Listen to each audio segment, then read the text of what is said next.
Welcome to PlayPianoTODAY.com. Today we're talking about the powerful concept of chord inversions. Even though this is a basic concept that you've got to learn right out of the gate when you're learning to play the keyboard, you'd be amazed how far you can take it. In fact, in today's lesson, we've got something for everyone. If you're a brand new beginner, you'll learn the basic concepts of chord inversions. But for intermediate or advanced players, let's jump ahead in the lesson just for a second. Let's say that you're an advanced player and you want to play a solo with your right hand, and then you want to support that solo with 3 different chords in the left hand: A minor, D minor, and E major. And you could play all those chords by bouncing around on the keyboard, but that can be difficult. But if I invert a couple of those chords so that the chords all fall in the same general location, you get something like this. And we'll study how to do that in this lesson. But now my left hand isn't moving very much. Now it can really set down a nice groove without having to move much, and it will support a solo like this.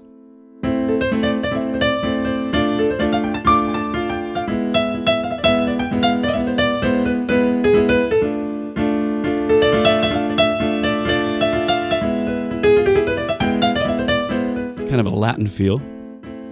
But my left hand is not doing much. It's just playing those 3 chords. But if I had to bounce around, it'd be much more difficult. But once you learn to invert chords, you don't have to move around very much. It's a very effective technique. So let's dig into the lesson now and find out, what is a chord inversion? Chord inversions are very powerful, but they're very easy to understand. Let's take this A minor triad as an example: A, C, and E. Now when you play it like this, with the A on the bottom, this is called root position. Like the roots of a tree are on the bottom, this is an A minor triad, and the A is on the bottom, so it's called root position. Many keyboard players will only play chords in root position. But once you learn to invert chords, their sound takes on a different character. Watch this. Take the A and flip it up. You still have A, C, and E. Same notes. It's the same exact chord, but now it's in first inversion. Root position, A, C, and E. First inversion, A, C, and E. And we can do it one more time. Take the C now, flip it up here. You still have A, C, and E. Same notes, same chord, but now it's second inversion. Pretty simple. Root position, first inversion, second inversion. What happens if you flip it up one more time? Take this E, flip it up there. Now you've got A, C, and E. And look at that. A is on the bottom again. Even though the whole chord is shifted up, A is on the bottom, so it's in root position again. So you've got root, first, second inversions, and then you start over. And you can go up and down the keyboard. Now that's the very beginning concepts of chord inversions, but we'll explore many different concepts in this lesson. So for starters, why would you want to invert this simple chord anyway? I mean, if you've got a good thing going, why move it at all? Well, the first reason is that when you invert chords, the character of their sound changes. And even though chord inversions retain the exact same chord notes, they give you many different sound possibilities. So you can play the notes A, C, and E high or low, still A, C, and E, but the sound character is different. Or you can play the same notes up here, A, C, and E, and the character of the sound is different again. When you invert chords, the character of their sound changes. Reason number 2, using inversions makes chords much easier to play. We're still kind of in the beginning stages, so if you're an advanced player, hang on. But beginning players, let's look at 2 different chords now: A minor, A, C, and E, and D minor, D, F, and A. Just those 2 chords. Say you're playing a nice minor song with those 2 chords, and you're getting all melancholy because minor chords kind of have that character. In your hand, it's bouncing back and forth, and that's okay. But what if you could make a move like this? Watch this. Look how little my hand is moving. And you're probably saying, what on earth are you doing? Well, I'm actually still playing A minor and D minor, but I've inverted one of those chords. Look at that, just barely any movement. The A I have not changed, It's the D minor. Normally I was playing it here, right? But I flipped. Because this is just a quick overview of this full lesson, let's jump ahead now to the next section. In the advanced example at the beginning of this lesson, I used 3 different chords in my left hand: A minor, D minor, and E major. And without chord inversions, I would have to bounce around to play them, which makes things kind of awkward and hard to play. In just a second, we're going to look at the nitty-gritty details of how to turn chords into very easy-to-play chord inversions. But first, let me show you another advantage to using chord inversions. Let's say you're playing a gig somewhere, and it comes your turn to solo, and just for fun, let's say you don't know a thing about chord inversions. Now, I know you do, but if you didn't, your left hand would have to hop around to grab these 3 chords.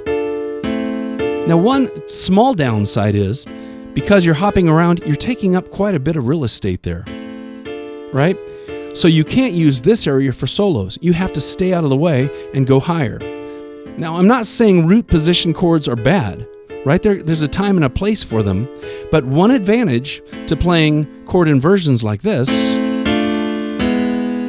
is you have a little more space to solo. Check this out. First, I'll have the left hand playing just root position chords like this, while the right hand solos.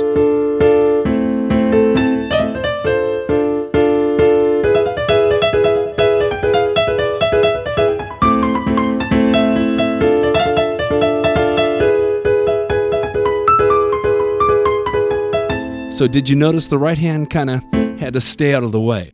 So now let's recruit some bandmates.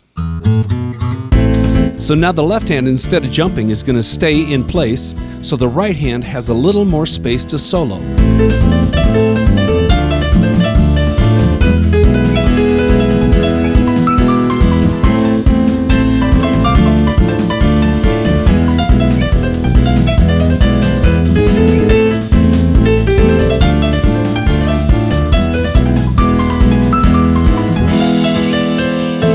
That's a great technique. So you can get a little extra space to solo just by using chord inversions in your left hand. So let's take a look at the details of how that's done. I didn't change the beginning chord, the A minor chord. For the D minor chord, D, F, and A, I flipped. Again, since this video is an overview of the full lesson, let's jump ahead in the lesson where we're learning to take the beginning steps of moving these inversions up and down the keyboard. All right, beginners, let me give you a simple exercise to get inversions under your hands. And you know what? Intermediate and advanced players, try this too. It's always good to go back to the foundations and really get things nailed down. Sure is for me anyway. One of the things that we've studied already is how to take this A minor chord and take the bottom note and invert it up to put you in first inversion. Then you can do the same thing again to go to second inversion. So we've studied how to do that. But now let's move on to the point where you can get your hands comfortable with doing this quickly. So now here's the exercise. I want you to simply practice going up and down. We do it nice and slow one time.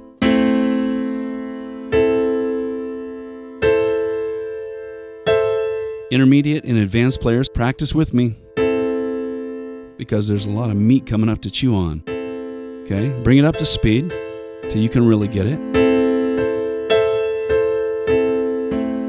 Let's do the same thing with that D minor chord I showed you earlier. Okay, now you've got D, F, and A. Let's move now to a section of the lesson where we're studying through exercises that will really help to get these chord inversions under your hands. All right, Beethoven, the next step is to do both hands. But I'll give you a little something extra to work on at the same time. We're going to start doing something called arpeggiating. Arpeggiating simply means to break a chord up like this. So I'm not playing the notes all at the same time. I'm simply arpeggiating them. So if you arpeggiate them, so I'm still doing that A minor triad. I'm inverting it up and down the keyboard, and I'm arpeggiating it. So you can do 2 smart things at once, right? Impress your friends. I'm arpeggiating my inversions. Now for this exercise, the left hand's going to have it a little bit easier. The left hand is just going to play them in block style like we did at first. Okay, so here's your next homework assignment. Get to the point where you can play your left hand, inverting those A minor triads,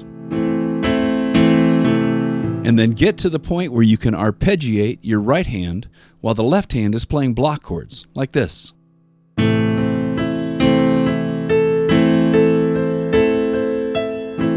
Starting to sound like a keyboard player. And then we'll go to the D minor chord.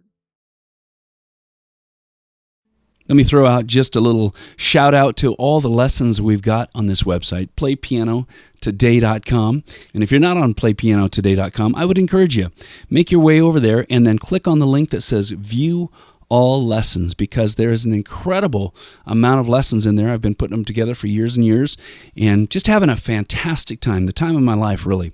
So check out all those lessons. There's so many lessons for absolute beginners to take you all the way from, square one. I don't really know anything about music, but I'd like to learn to play by ear, and I'd like to learn to understand music. So there's a course there called Pattern Piano and Keyboard. Check that out. That'd be the one for you. There's so many more lessons in many different styles. There's lessons on music theory. There's lessons on ear training. There's lessons on how to exercise your hands correctly to get nice, strong hands. So there's so much that will help you on your journey to become a great musician.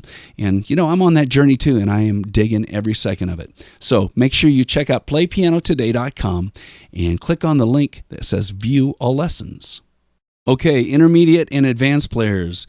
Let me give you something you can kind of chew on here. Here's some fun stuff. I'm going to give you a simple rhythm. It's kind of a Latin rhythm again. It sounds like this. And when I put that together with the left hand, but depending on your skill level, you can make that left hand walk in quarter notes and put that rhythm together like this.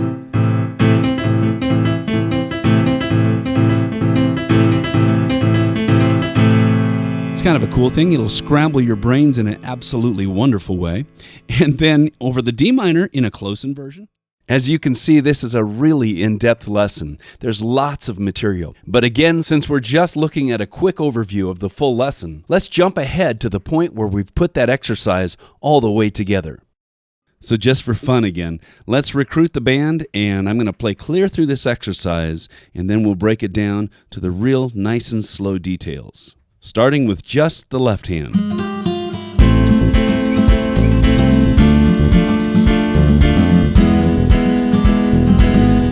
And now just the right hand.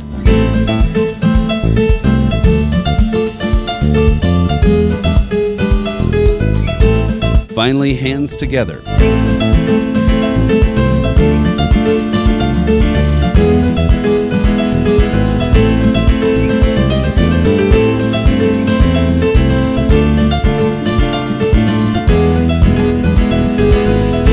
Somehow, all I want to do when I play that exercise is get a big glass of iced tea and sit by the beach.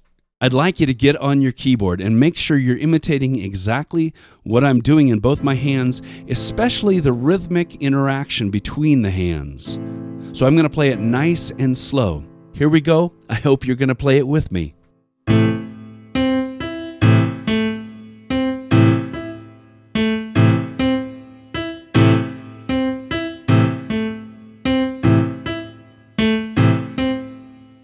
D minor.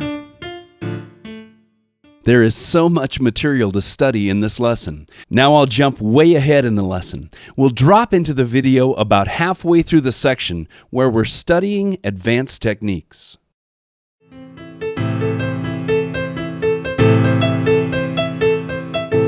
And the fun really begins when you get that syncopation happening, when the left hand's pounding out those quarter notes.